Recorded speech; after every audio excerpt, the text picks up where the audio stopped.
Friends, welcome back to another vlog. Welcome to our channel जियो ज़िंदगी।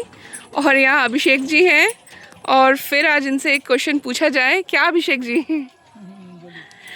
तो question ये है, बहुत लोगों से मेरा भी इंटरेक्शन हो रहा है, वो लोग भी बहुत आश्चर्यजनक होकर के पूछ रहे हैं कि अरे आप फल खा रहे हो, ठीक है, बट मतलब वो ऐसा शो कर रहे हैं कि उन्हें बहुत नॉलेज है। वो बताना चाह रहे हैं कि आप जो NaCl नहीं ले रहे हो ना, मतलब कि नमक हम अपने में नहीं इंक्लूड कर रहे हैं, तो ये हमें बहुत ज़्यादा बाद में इसका मतलब हर्जाना भुगतना पड़ेगा। तो हर्जाना अगर भुगतना है तो वो तो डेली बेसिस पे हमें कुछ ना कुछ तो दिखाई दे सकता है ना। तो ऐसा क्या है? मैंने भी समझाने की कोशिश की कि NaCl नहीं, हमें सोडियम की ज़रूरत है, Na की ज़रूरत है। और बाकी आपसे जानना चाहूँगी, आप बताइए अच्छे से।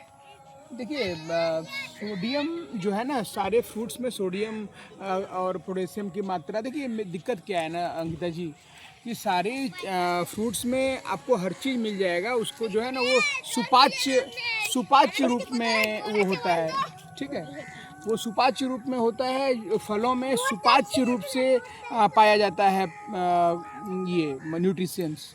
तो क्या है ना कि हम समझते हैं ना, कि मैं एक उदाहरण देकर आपको समझाना चाहता हूँ। जैसे एक बीज है ना, बीज यदि फल का काम ना करे तो उसको क्या करना पड़ेगा? उसको पहले ज़मीन पे उसको गड़ना पड़ेगा, गड़ के खुद को खोना पड़ेगा।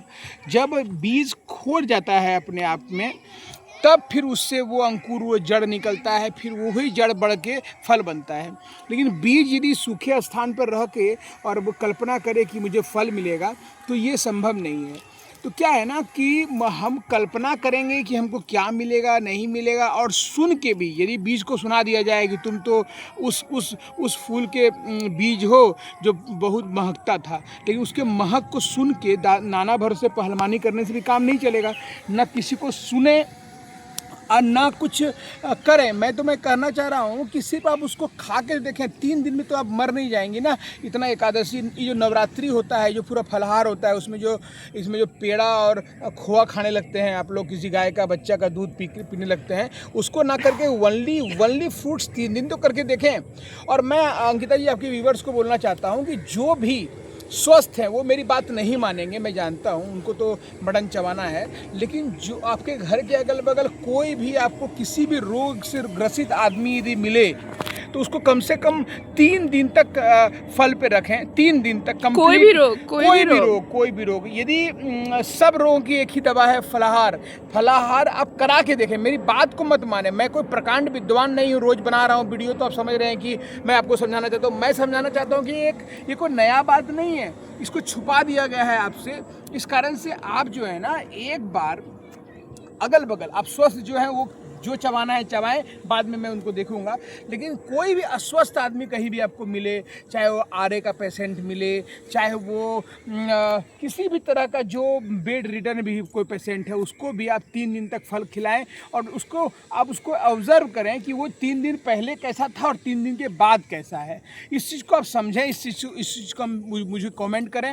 आप देखेंगी कि वो जो फ्रूट्स खाने के बाद वो जो कंप्लीट फल पे रहा, तो उस पर देखिएगा कितना अंतर आएगा मात्र 3 दिन में। जो स्वस्थ समझ रहे हैं अपने आप को, वो अभी मस्त रहे। मैं समझता हूँ कि वो नमक के नशे से नहीं उतर पाएंगे, लेकिन मैं उन लोगों को इस बात को बताना चाहता हूँ आपके द्वारा, जो आज बेड में पड़ गए हैं, जो आज दुख में कहरा रहे हैं, उनको आप फलाहार कराएं। फलाहार कराते ही उनका एनिमल के प्रति जो हिंसा है वो रुक जाएगा, और जैसे ही हिंसा रुकेगी तो उसमें एक अलग तरह का कृपा शुरू हो जाएगा।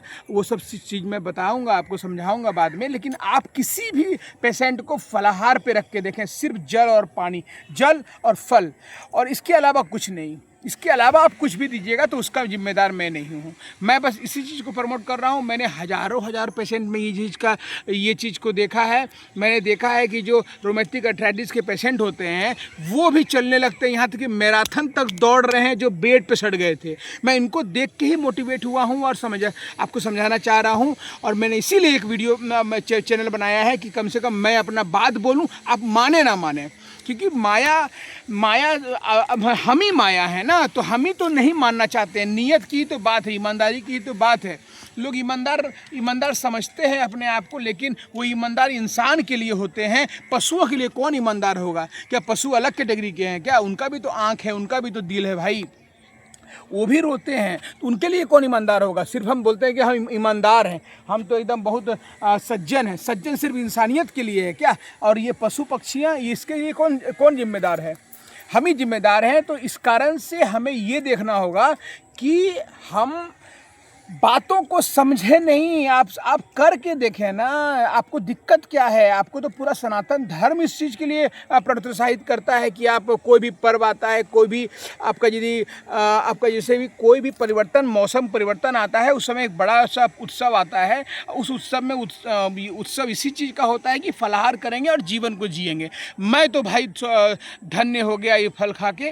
अंकिता जी भी लगातार फल खा रही हैं, उनको भी ये चीज़ समझ में आ गया। इस कारण से हम दोनों पति पत्नी मिलके इस चीज़ को प्रमोट कर रहे हैं। आप हमारा सहायता करें और लोगों को सहायता करें। आप यदि स्वस्थ हैं तो आप उनको छोड़ के किसी भी एक आदमी को, मैं 3 आदमी नहीं बोल रहा हूँ, किसी भी आदमी को आप 3 दिन के लिए फल खिला के देखें, आप उसमें फ़ायदा देखें। इसके बाद मेरे साथ में आप जुड़ें। धन्यवाद। Thanks for watching.